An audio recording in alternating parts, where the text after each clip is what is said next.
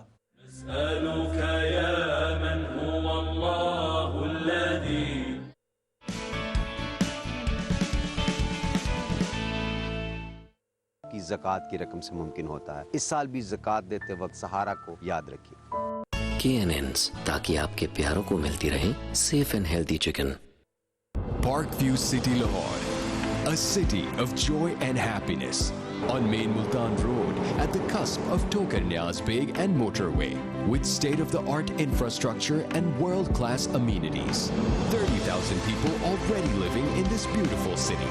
5,000 houses under construction, community center and health clubs, parks and zoos. It's a world where dreams come true. Park View City Lahore, a world within a city. نعمتوں میں برکتوں کا کمال، یہ سنہرا سا لال، روح افزا، زندگی مبارک کا بوجھ ہٹائیں. زکوٰۃ و عطیات دینے کے لیے کسی بھی قریبی بینک تشریف لے جائیں.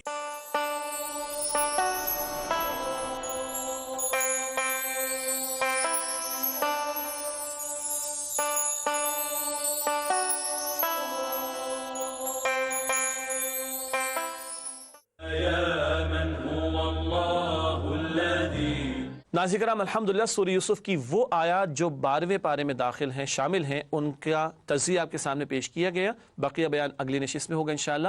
اب چند آیات جو کہ منتخب ہم نے کی ہیں سورہ یوسف میں سے، ان کا بیان آپ کے سامنے رکھیں گے.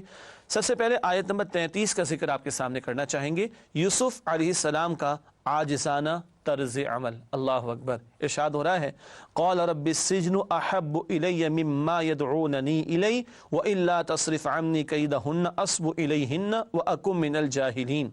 ترجمہ، یوسف علیہ السلام نے دعا کی کہ اے میرے پروردگار، جس کام کی طرف یہ عورتیں مجھے بلاتی ہیں اس کی نسبت مجھے قید پسند ہے، اور اگر تو نے ان کا فریب مجھ سے دور نہ کیا تو میں ان کی طرف مائل ہو جاؤں گا اور نادانوں میں داخل ہو جاؤں گا.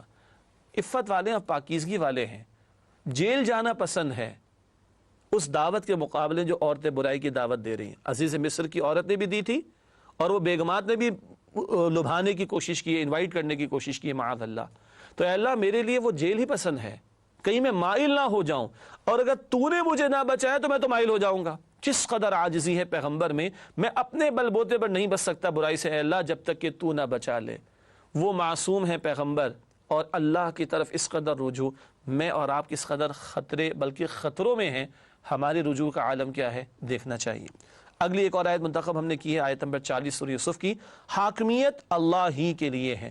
قید خانے کا واز ہے حضرت یوسف علیہ السلام کا، وہاں کا ذکر ارشاد ہوا ما تعبدون من دونه الا اسماء سميتموها انتم وآباؤكم ما انزل الله بها من سلطان ان الحكم الا لله امر الا تعبدوا الا اياه ذلك الدين القيم ولكن اكثر الناس لا يعلمون. یوسف علیہ السلام قید کے ساتھیوں سے کہہ رہے ہیں، قید خانے میں جو دو قیدی آئے تھے ان سے خطاب ہو رہا ہے، دعوت توحید پیش کی جا رہی، شرک کی نفی ہو رہی۔ فرمایا جن چیزوں کی تم اللہ کے سوا پرستش کرتے ہو وہ صرف نام ہی نام ہیں جو تم نے اور تمہارے باپ دادا نے خود ہی گھڑ لیے ہیں، اللہ نے ان کی کوئی سند نازل نہیں کی۔ سن رکھو کہ فرما روائی صرف اللہ تعالیٰ ہی کے لیے ہے، اس نے حکم دیا ہے کہ اس کے سوا کسی کی عبادت نہ کرو، یہی سیدھا دین ہے، لیکن اکثر لوگ نہیں جانتے۔ ان الحکم الا للہ، اختیار اللہ کے لیے، حاکم وہ ہے، ہم تو بندے ہیں، تو اپنی منمانی نہیں کریں گے، جو وہ حکم دے گا اسی کو مانیں گے، اور ماننا ہے انفرادی زندگی میں بھی، اجتماعی زندگی میں بھی اللہ ہی کو حاکم اور لا گیور مان کر اس کی اطاعت کرنا، یہ زندگی بھر کا تقاضا ہے۔ ناظرین کرام، الحمدللہ 2 آیات ہم نے منتخب کی تھی، ان کا بیان مکمل ہوا سورہ یوسف کے تعلق سے، البتہ یہ وہ آیات سورہ یوسف کی جو 12ویں پارے میں داخل ہیں۔ اب انہی آیات کے تعلق سے اوامر و نواہی، ڈوز اینڈ ڈونٹس آپ کے سامنے بیان کریں گے۔ اوامر کے حوالے سے پہلی بات، قرآن کریم پر غور و فکر کرنا، آیت نمبر 2، شیطان سے چوکنا رہنا، آیت نمبر 5، آزمائش پر صبر کرنا، آیت نمبر 18، اللہ کی قدرت کاملہ پر یقین، آیت نمبر 21، اللہ کا خوف رکھنا، آیت نمبر 23، عدل پر مبنی گواہی دینا، آیت نمبر 26، گناہ کی بخشش مانگنا، آیت نمبر 29، برائی سے بچنے کے لیے اللہ سے مدد مانگنا، آیت نمبر 33، اس کا ہم نے مطالعہ بھی کیا ابھی، نیک آدمی سے خواب کی تعبیر پوچھنا، آیت نمبر 36۔ ان دونوں نے قید خانے کے ساتھیوں نے کہا تھا آپ تو بڑے ہی نیک آدمی معلوم ہوتے ہیں، اور حدیث سے بھی پتہ چلتا ہے کہ کسی نیک آدمی سے، صاحب علم آدمی سے خوابوں کی تعبیر پوچھنی چاہیے۔ اس کے بعد علم و صلاحیت کو اللہ کی عطا سمجھنا، آیت نمبر 37، کفار و مشرکین کا طریقہ ترک کرنا، آیت نمبر 37، انبیاء کی پیروی کرنا، آیت نمبر 38، دعوت دین کے ہر موقع سے فائدہ اٹھانا، آیت نمبر 39، قید کے دوران بھی دعوت کا کام جاری، اللہ ہی کی عبادت کرنا، آیت نمبر 40، لا علمی کو دور کرنے کے لیے سوال کر لینا، آیت نمبر 43۔ بہت پیار سادہ سی بات ہے، مجھے پتہ نہیں تو جس کو معلوم اس سے مجھے معلوم کر لینا چاہیے، اس میں کوئی انسان کو یہ نہیں سمجھنا چاہیے کہ میری عزت میں کمی واقع ہو جائے گی۔ درگزر اور برائی کا جواب بھلائی سے دینا، آیت نمبر 47، کسی الزام کے ساتھ ذمہ داری قبول نہ کرنا، آیت نمبر 50۔ یوسف علیہ السلام نے فرمایا کہ پہلے عورتوں کا معاملہ کیا وہ دیکھو، اس سے پہلے میں قید خانے سے باہر نہیں آتا۔ غلطی کا اعتراف کرنا، آیت نمبر 51۔ ناظرین کرام، سورہ یوسف کے تعلق سے اوامر کا بیان مکمل ہوا ان آیات کے ذیل میں جو 12ویں پارے میں۔ اب نواہی کا ذکر آپ کے سامنے کریں گے انہی آیات کے تعلق سے، ڈونٹس کا بیان۔ حسد کرنا، آیت نمبر 8، توبہ کی امید پر گناہ کرنا، آیت نمبر 9۔ بھائیوں نے کہا کہ چلو ابھی تو بھائی کو قتل کر دو معاذ اللہ، اس کے بعد نیک بن جانا، استغفر اللہ۔ توبہ کی امید پر گناہ کرنا، آیت نمبر 9۔ برے کاموں کے لیے جھوٹ کا سہارا لینا، آیت نمبر 12۔ اعتماد کے حصول کے لیے جھوٹ بولنا، آیت نمبر 14۔ یہ بھائیوں نے والد صاحب کے سامنے جھوٹ بولا، جھوٹے بہانے بنا کر چاہا کہ کسی طرح یوسف کو ساتھ لے جائیں اور اس کو کنویں میں ڈال دیں، معاذ اللہ۔ جھوٹ پر جھوٹ بولنا، آیت نمبر 17۔ برائی کی دعوت دینا، آیت نمبر 23۔ جھوٹا الزام لگانا، آیت نمبر 25۔ کسی کی برائی کو عام کرنا، آیت نمبر 30۔ اپنی برائی کا چرچا کرنا، آیت نمبر 32۔ اس عورت نے خود بھری محفل میں کہا، اور آج جس دور میں ہم جی رہے ہیں، گندے اور گناہ کے کاموں کو دھڑلے کے ساتھ علل اعلان لوگ کرتے بھی ہیں اور پھر اس کی ویڈیوز بنا کر پوری دنیا کو دکھاتے ہیں۔ یہ چوری پر سینہ زوری والی بات اور گناہ پر جو ہے وہ جری ہو جانے والی بات ہے، معاذ اللہ۔ نہ کردہ گناہ کی سزا دینا، آیت نمبر 33۔ یوسف علیہ السلام تو معصوم تھے، ان کو جیل میں ڈالا جا رہا ہے، استغفر اللہ۔ شرک کرنا، آیت نمبر 38۔ اللہ کو چھوڑ کر جھوٹے معبودوں کی پوجا، آیت نمبر 40۔ خود غرضی اور مفاد پرستی، آیت نمبر 46۔ خیانت کرنا، آیت نمبر 52۔ ناظرین اکرام، یہ نواہی کا بیان بھی سورہ یوسف کے تعلق سے مکمل ہوا۔ سب سے آخر میں فرمان نبوی صلی اللہ علیہ وآلہ وسلم پیش خدمت ہے۔ آپ نے ارشاد فرمایا، دلوں پر بھی زنگ آ جاتا ہے جس طرح لوہے پر زنگ چڑھ جاتا ہے۔ پوچھا گیا اس کا علاج کیا ہے؟ فرمایا قرآن کی تلاوت اور موت کو کثرت سے یاد کرنا۔ بہقی شریف کی روایت ہے۔ اللہ ہمیں کثرت تلاوت قرآن کی بھی توفیق دے اور کثرت سے موت کو یاد رکھنے کی بھی توفیق عطا فرمائے۔ ناظرین کرام، اسی کے ساتھ آپ سے اجازت چاہیں گے۔ وآخر دعوانا ان الحمد للہ رب العالمین، والسلام علیکم ورحمۃ اللہ وبرکاتہ۔